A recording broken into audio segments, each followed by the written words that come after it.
Welcome to Neela's kitchen. இப்போ நான் வாழைக்காய் வறுக்க போகிறேன். ஒரு 5 வாழைக்காய் எடுத்து தோல் சீவி கட் பண்ணி வச்சுருக்கேன். வெங்காயம் 2, தக்காளி 1, வெள்ளைப்பூண்டு தட்டி இருக்கேன், கருவேப்பிலை, தேங்காய் ஒரு மூடி, சோம்பு போட்டு அரைச்சி எடுத்து வச்சுருக்கேன். வாங்க தாளிக்கலாம். கடுகு உளுத்தம்பருப்பு போட்டுக்கலாம்.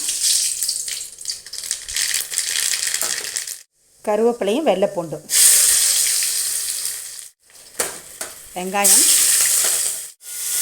வதங்கிடுச்சு. தக்காளி வதக்கிக்கலாம்.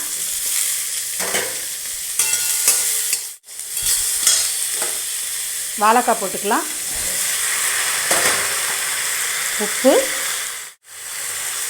ஒரு ஸ்பூன் மிளகாத்தூள், மஞ்சத்தூள் போட்டுக்கலாம்.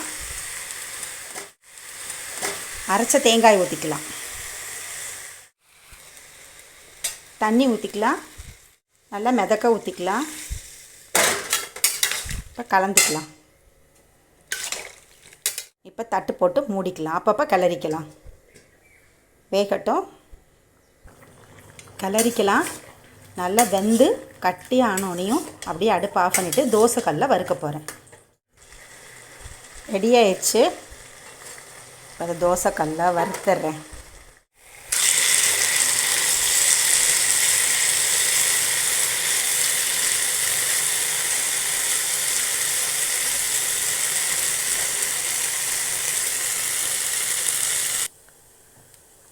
திருப்பி போட்டுக்கலாம்.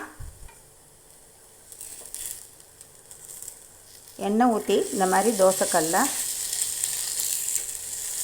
திருப்பி போட்டுக்கணும். இந்த வாழைக்காய் வெந்துருச்சு பாருங்கள். ஸோ இப்போ என்ன செய்யணும், இதை